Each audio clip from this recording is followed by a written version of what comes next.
Bonjour très chers amis, aujourd'hui nous sommes sur le tournage de En Aparté, épisode numéro 2. Aujourd'hui c'est au tour d'une autre personnalité du club, j'ai nommé Ludovic Popote.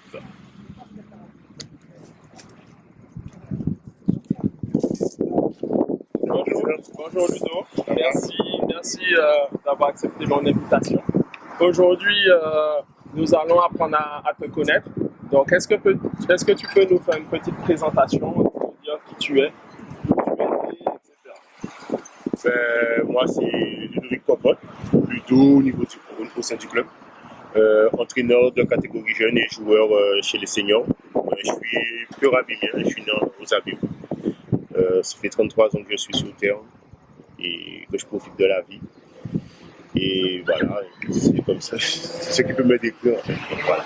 Très bien, merci Ludo. Alors Ludo, est-ce que tu peux nous parler maintenant de ton enfance?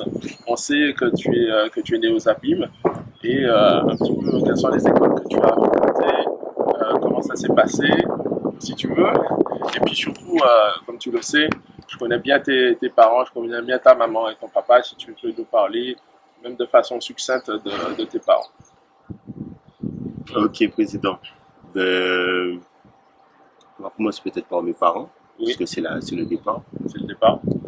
Ma mère, c'est quelqu'un qui compte énormément pour moi et qui.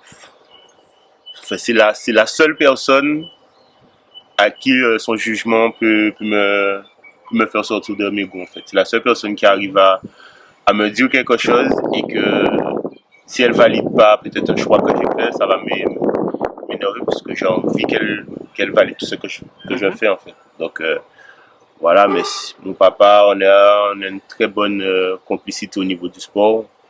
C'est de lui que je tiens un peu cette passion du sport. Donc, Ton père a... Oui, mon père a joué au foot, lui. Oui. Par contre, lui, il a joué au foot. Il a joué dans quelle équipe? Il a joué dans les équipes des Abîmes. Il était aussi au moment. Et après, dans sa jeunesse, je ne me souviens pas de tous ces clubs. Donc, il a joué un petit peu. À cette époque-là, je crois que c'était un peu des petites équipes de quartier. Donc, il jouait dans des petites équipes de quartier. Et voilà. Et ton enfance et l'école? Comment ça se fait? Quelles sont les écoles que tu as fréquentées? Première école primaire de maternelle, excuse-moi, de Bois-Ricourt. C'est derrière la poste. Ça va. Ça s'est bien passé? Oui. Un garçon un peu timide, toujours déjà, d'ailleurs. Timide et qui ne s'affirme pas encore en ce temps-là.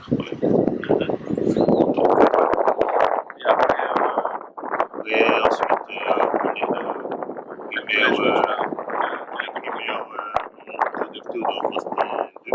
d'accord. Donc, voilà, aussi ça s'est bien passé. Bon élève sérieux. C'était ça, ce temps-là. C'était un peu embêtant, mais pas trop. Et voilà.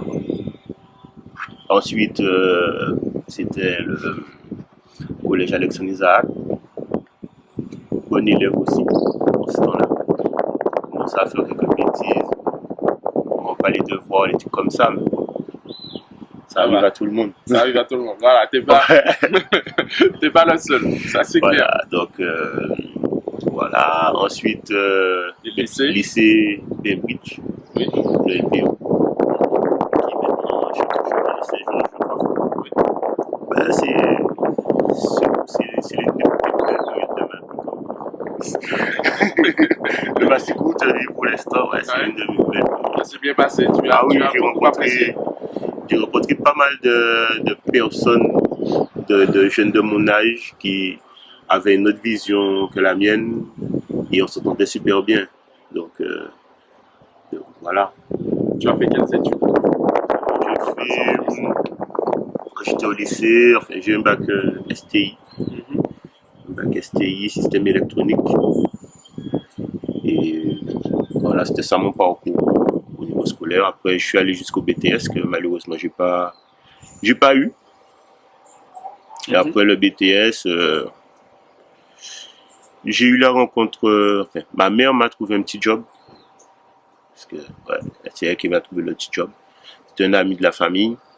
Où là, j'ai pu commencer à encadrer des jeunes. Et de par la suite de ça, on est échangé avec Mathieu Lorger qui est à la GS en ce temps-là. Je me suis orienté vers un BPGEPS. Et à la même période, il y a eu, comment ça s'appelle encore, la Ligue qui proposait des emplois. Et là, j'ai pu passer mon BPGEPS avec la Ligue et tout. Et ensuite, on a arrêté, on a fait 4 ans à la Ligue, 4 ans à la Ligue. Ensuite, maintenant, professionnellement parlant, je suis installateur réseau télécom. Ça, je suis retourné en direct vers tout ce qui était électronique. Donc voilà, après c'est un métier qui me plaît pour l'instant. Et que voilà. Très bien. Alors Ludo, tu viens de nous parler justement donc de la période où tu étais à la Ligue. Est-ce que tu peux nous en dire un petit peu plus quelles ont été tes missions, sous quelle présidence donc, tu as été à la Ligue, avec qui tu as travaillé, ce genre de choses. Est-ce que tu peux nous donner un petit peu plus de détails, s'il te plaît? Je vais essayer de vous donner des détails, il n'y a pas de souci. Donc oui, je travaillais à la Ligue pendant 4 ans. Oui. Sous la présidence, j'ai commencé sous la présidence d'Eddie Couriol. Et j'ai terminé sous la présidence de Gratien Baptiste. Donc voilà. Pendant que j'étais à la Ligue, j'ai pu faire passer un BPGEPS mention handball, enfin activité pour tous, c'est pas activité. Sport collectif, mention handball. Et j'ai souffert quand même pour la préparation de ce diplôme, mais j'ai réussi et voilà. Donc maintenant je suis éducateur sportif. J'ai pas souhaité continuer au niveau de la Ligue puisque bon, c'était pas, j'ai pas, comment dire, adhéré vraiment avec le fonctionnement de certaines personnes de la nouvelle équipe. Après, ils ne voulaient pas non plus nous prolonger, donc voilà. Mais ça a été des années intéressantes où j'ai appris beaucoup de choses.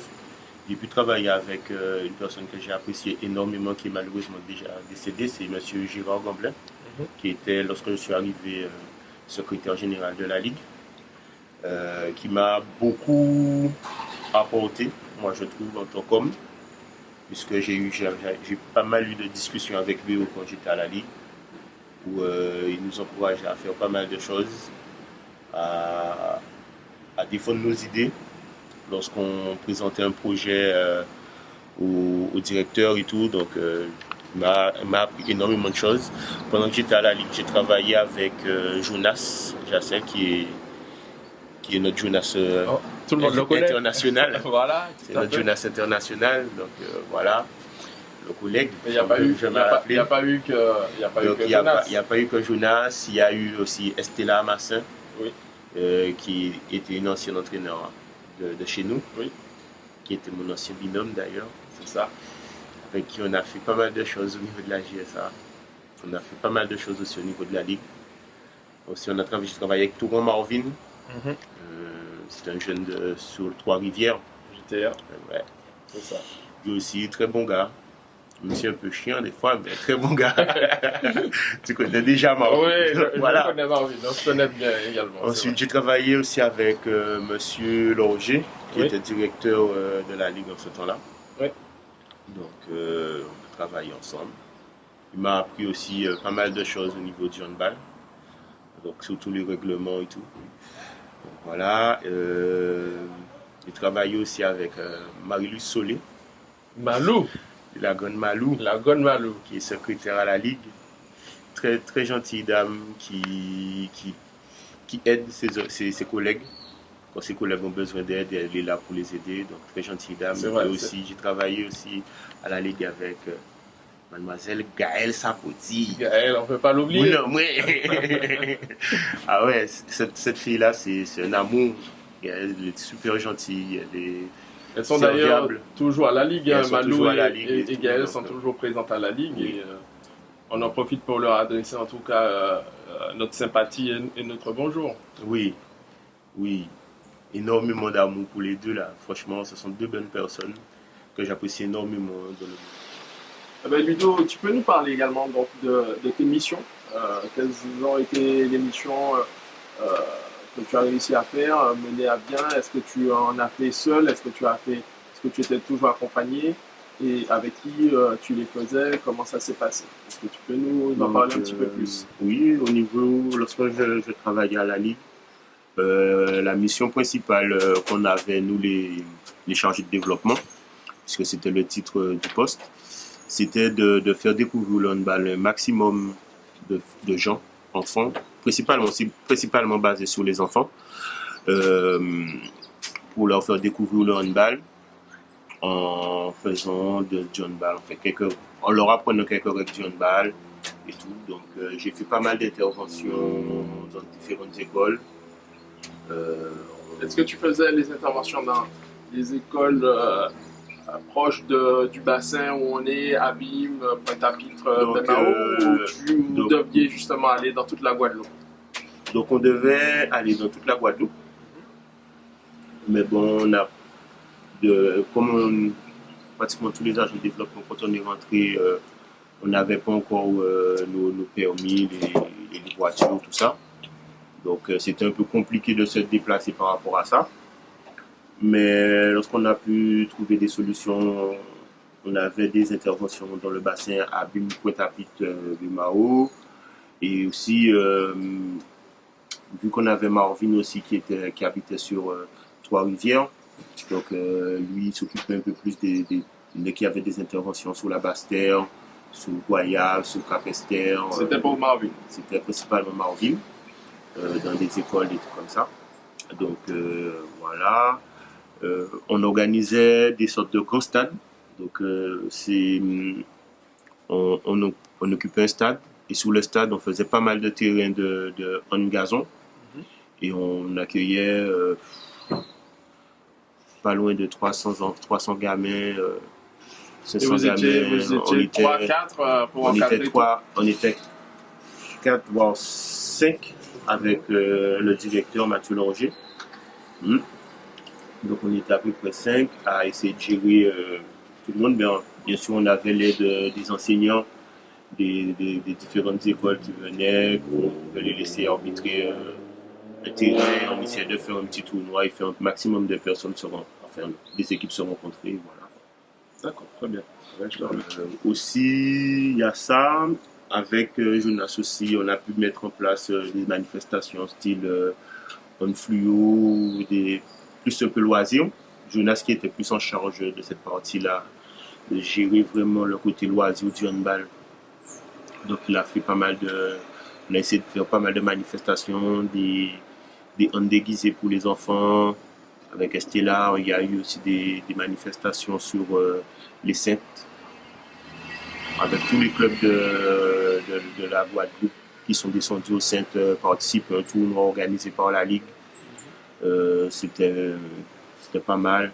Donc voilà.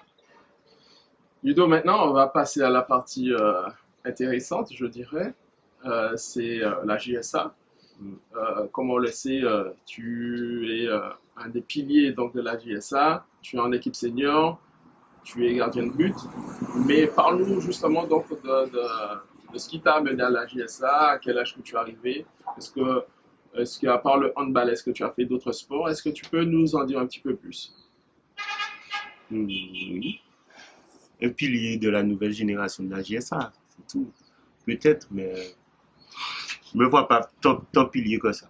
Je suis là parce que j'aime la JSA. Quand je disais pilier, c'est parce que ça fait longtemps avec notre célèbre Jonas. Oui. Tu fais partie de ceux qui vous êtes là depuis énormément de temps à la JSA. Vous êtes là depuis longtemps. C'est dans ce sens-là que je voyais que tu étais un des piliers donc, de la JSA. D'accord. Il n'y a pas de souci. Oui, on peut dire ça, que je suis un pilier de la JSA, mais moi, la GSA, je l'ai dans mon cœur. Donc, c'est ça aussi. Tout d'abord, je voulais faire du foot. Ensuite, Comme ton père.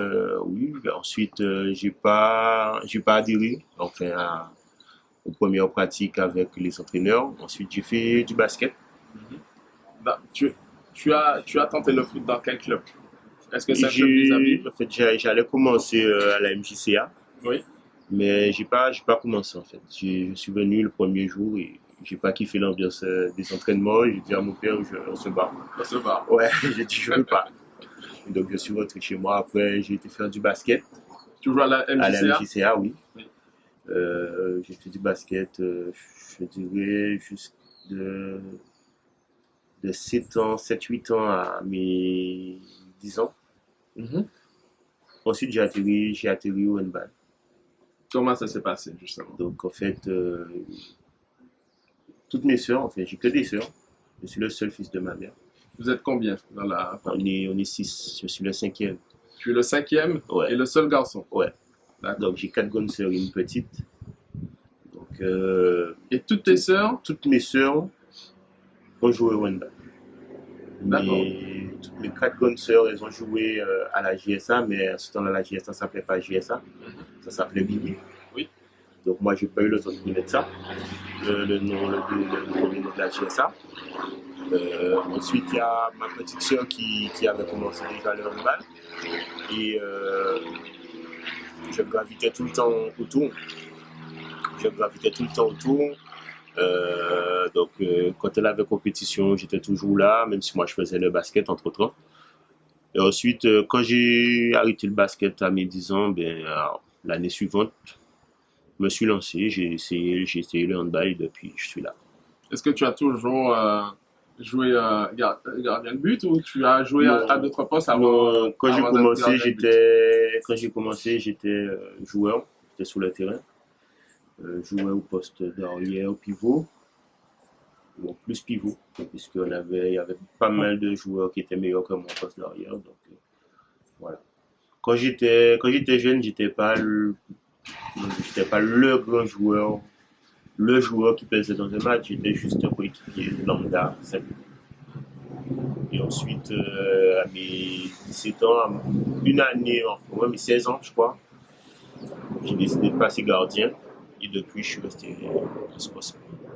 Puisque j'ai vu que c'est où l'équipe aurait eu besoin de moi, j'ai été. Et depuis, je suis là et je ne cesse de progresser jusqu'à maintenant. Voilà. C'est un bon choix alors. Apparemment, c'était un bon choix. Après, c'est vrai que le poste en lui-même, depuis que j'y ai goûté, je le kiffe. Donc, Alors, moi, comme je te disais tout à l'heure, je connais bien donc tes parents, je connais bien ta maman et ton papa. Et par contre, tu m'as appris tout à l'heure que qu'il a joué au foot. Et je connais sa passion également donc pour la JSA handball. Je sais qu'il vient à nos matchs. En fait, ça, c'est depuis, je vois c'est quelque chose que tu vas me demander. Tu vois déjà? Ouais, mais ça, mon père, c'est depuis que ma petite sœur faisait du handball. Il a connu la JSA avec les anciens. On aime à dire que la JSA c'est une famille, mais c'est vraiment une famille puisque au moment où ma petite sœur faisait, ou moi je faisais, il y avait nos cousins qui faisaient, donc c'était un peu familial, donc on voyait nos tatis, tout ça. Donc quand la JSA organisait des fêtes, mon père était toujours là pour aider. Donc c'est pour ça qu'il a autant la JSA de balle en lui. Très bien. Donc voilà. En tout cas, merci.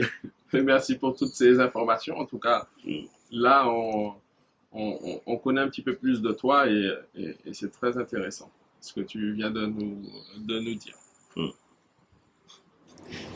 Ludo, est-ce que tu peux nous parler, justement, nous dire ce qui t'a amené à être entraîneur à la JSA? Tu as intégré récemment donc, l'ETR de la Guadeloupe. Tu es parti en métropole sur une compétition avec des jeunes. Tu peux nous parler justement donc, de cette expérience, de ton voyage, de la compétition, comment ça s'est passé, comment tu as vécu cela. Mais surtout, il y a quelque chose qui me tient à cœur quand même, c'est que tu puisses nous parler également de la relation que tu as au sein du club avec tes collègues, notamment le petit groupe des 4, j'appellerais ça le petit groupe des 4, Jonas, Ludo, Stevie et forcément Tommy. Je sais qu'il y a quelque chose entre vous. Vous vous connaissez depuis longtemps. Pour Jonas et Tommy, avec Stevie est au club depuis moins longtemps qu'eux, mais il y a une vraie relation entre vous. Est-ce que pourras nous en dire un petit peu plus, s'il te plaît? Mm. Ben, tout d'abord, comment je suis venu entraîner? Donc, je travaillais pas. Le club avait enfin, j'étais chez mes parents, j'avais une affaire. Le club avait besoin d'entraîneurs, d'un cadre pour les jeunes. Je me suis proposé, je suis allé. Et après, je suis resté. Et par la suite, ça m'a fait rentrer à la Ligue aussi pour passer mon BPGF, c'est tout. Et depuis, je suis là et je, je kiffe, entre guillemets, cette, euh, cet aspect du handball où entraîner les jeunes, essayer de les transformer, de leur apprendre ce que tu sais du handball et les voir évoluer, ça, j'aime beaucoup. Donc voilà. Ton expérience à l'ETR? Ben, à l'ETR, ben, je suis rentré cette année, enfin, depuis l'année dernière, à vrai dire. Mais vu qu'il n'y avait pas, il n'y a pas pu avoir les compétitions, il n'y a pas pu avoir les regroupements. Donc voilà, je n'ai pas vraiment fait de regroupement. Cette année, ça a été compliqué au niveau de l'été, au niveau des regroupements par rapport au Covid, avec toutes les restrictions qu'on avait au niveau de la Guadeloupe. Donc on a pu faire les regroupements à partir de mars. On est parti avec les gamines en mai. Et elles se sont débrouillées comme elles pouvaient et voilà. En termes d'expérience, c'était la première fois que j'y allais, que j'ai découvert la compétition. J'ai découvert les attentes qu'il faut avoir pour pouvoir prétendre à gagner ce type de compétition.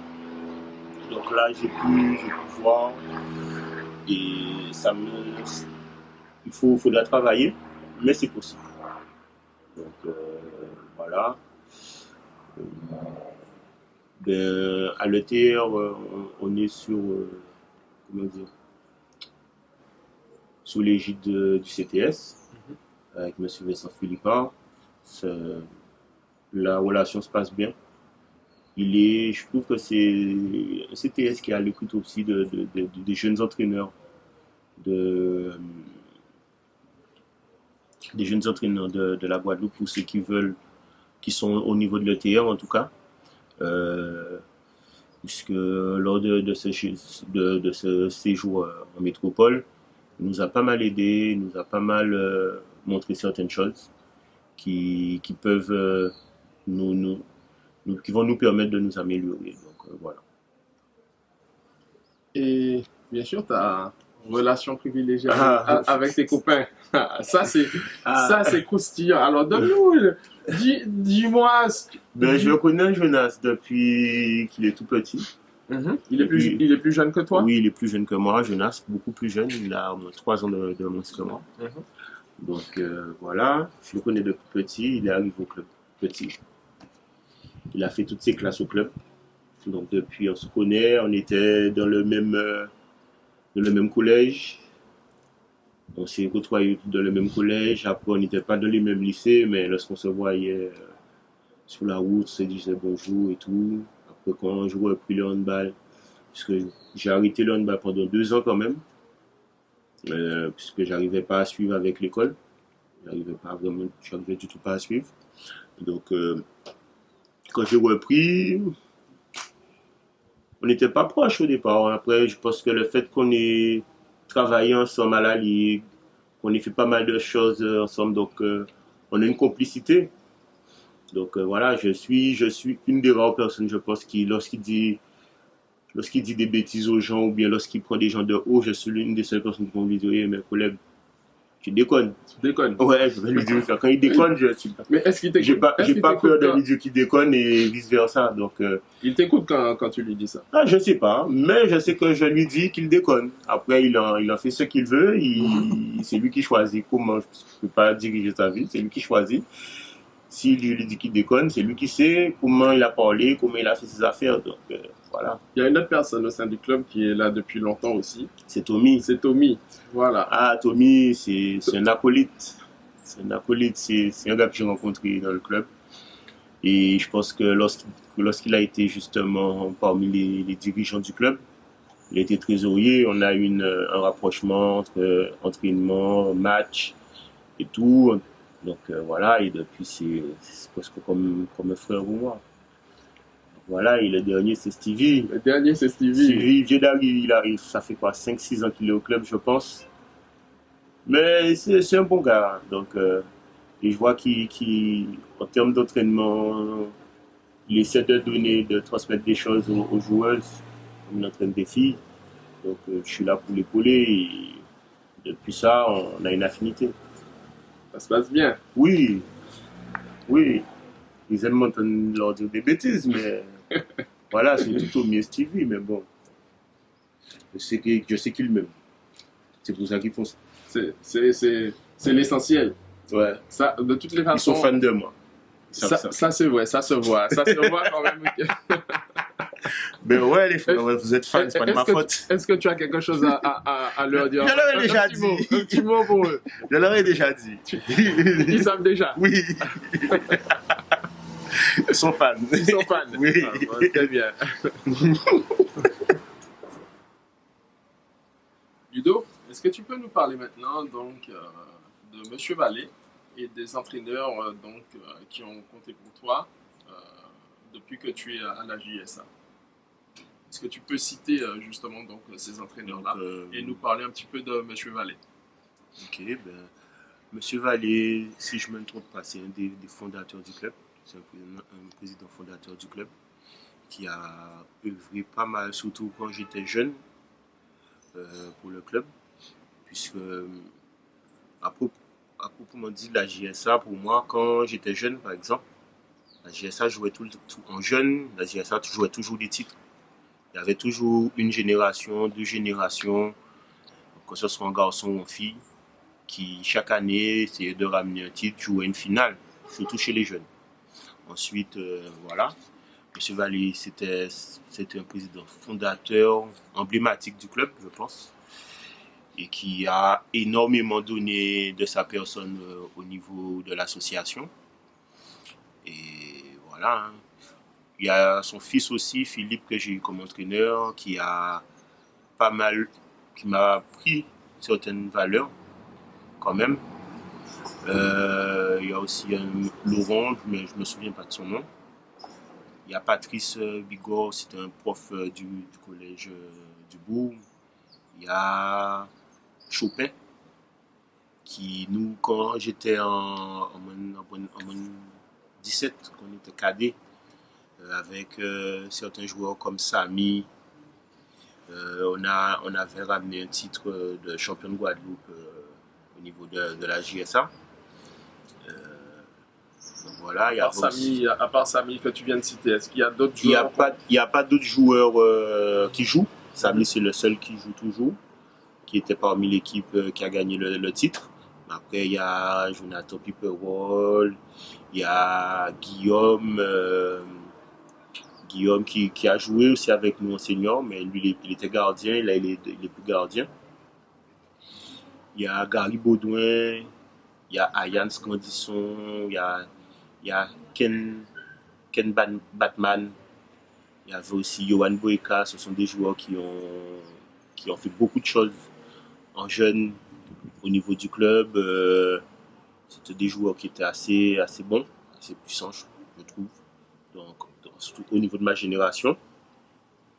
Et donc voilà, il y avait aussi Michael Tacita aussi, qui était un des fers de lance de cette équipe-là. Hein. Donc, voilà, il y avait mon cousin aussi, Yann, qui malheureusement le jour de la finale n'a pas beaucoup joué, mais qui l'année suivante était titulaire. Il ne voulait pas que les gens passent devant lui, donc c'était bien. Donc, voilà. Et les entraîneurs, concernant les entraîneurs, après tu as cité oui, j'ai cité Philippe, Chopin.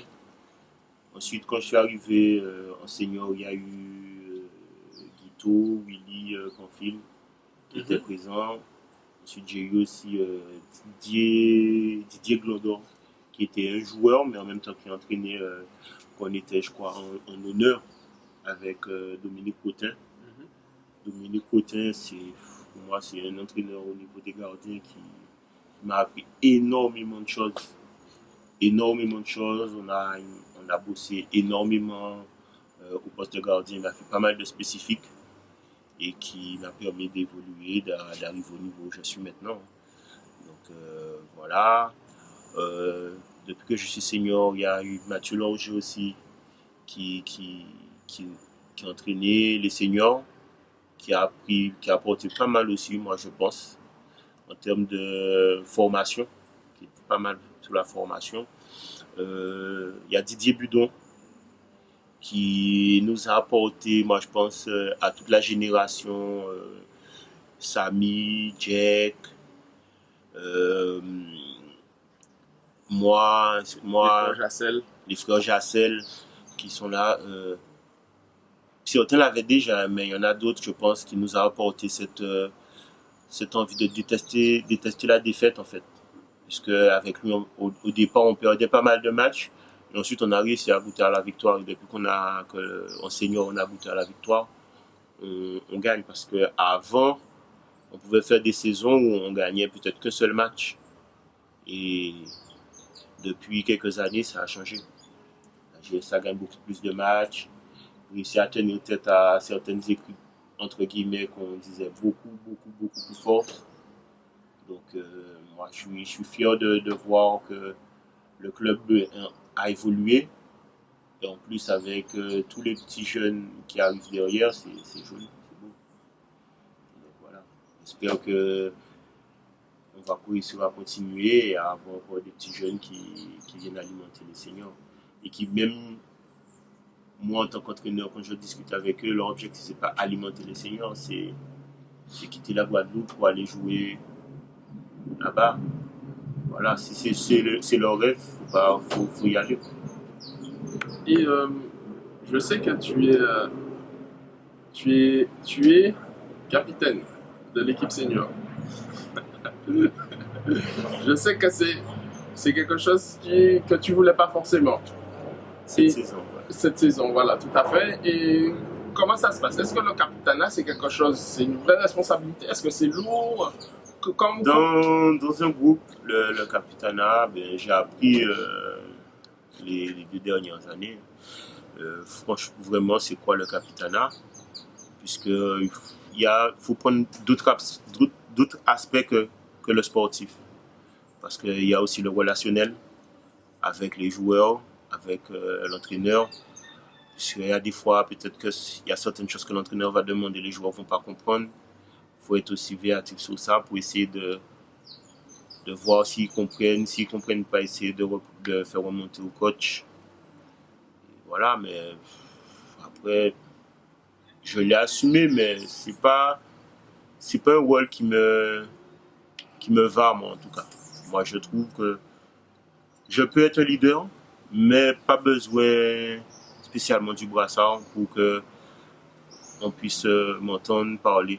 Je pense que peut-être qu'il peut y avoir un autre joueur sur le terrain qui peut peut-être tirer un peu plus. Donc voilà, mais sinon le capitanat, c'était une bonne expérience. Après, s'ils me veulent encore, je vais refaire, mais sinon, si je peux voter pour quelqu'un d'autre, je voterai pour quelqu'un d'autre. Si le coach décide de changer, il n'y a pas de souci. Tu serais le premier heureux. Je vais voter pour quelqu'un d'autre. Il faut que tout le monde, parmi les anciens joueurs, même les jeunes qui veulent se positionner, s'il y a une élection de capitanat, posez-vous. Il faut apprendre le rôle. C'est un rôle à apprendre, moi, je pense. Parce que tu n'es pas concentré que sur ta séance où tu dois travailler à ton poste. Tu es obligé de veiller un peu à tout, quand même. Si celui-là n'a pas compris, essayer de l'aider, essayer de faire peut-être remarquer au coach si tu as le temps, que celui-là n'a pas compris, peut-être, tu vois, comme ça. C'était surtout ça mon rôle au niveau du capital. Très bien. Merci beaucoup. De rien. Ben Ludo, on arrive au terme donc de notre rencontre, de notre interview. En tout cas, j'ai été ravi que tu sois la deuxième personne justement pour notre petit rendez-vous en aparté. On est là pour toutes les personnes qui nous suivent sur le parvis de Félix Proto aux Abîmes. C'est un lieu qu'on a choisi conjointement parce que interviewer un abîmien dans un lieu symbolique des abîmes, je trouve que c'est pas mal. Alors pour terminer, est-ce que tu peux nous dire un petit peu qu'est-ce que comment tu vois la suite des choses, de ta vie, ta vie en tant qu'homme, et au sein du club, comment tu vois ça, au sein de l'ETR, quelles sont tes ambitions? Et si tu veux faire passer un petit message également pour ta famille, pour tes copains, pour Tommy, etc., voilà, ne te gêne pas. Ah, président. Ben, en tant qu'homme, c'est déjà de continuer ce que j'ai déjà entrepris. C'est me débrouiller par moi-même et atteindre mes objectifs personnels que je garde pour moi. Voilà, après, au niveau du monde du handball, je reste toujours à la GSA. Quoi ça annonce Ludo quitte le club? Non, mais non, je suis là, je vais rester là encore quelques années. Je suis entraîneur, je vais rester entraîneur sous les jeunes. Au niveau de l'ETR, là ça va être la préparation pour l'année prochaine, des gamines qui partiront pour les intercomités. Donc là, on va essayer de voir si on peut réussir à voir le maximum de gamines en 2 ans. Donc, pour pouvoir faire la meilleure sélection possible pour dans 2 ans, quoi.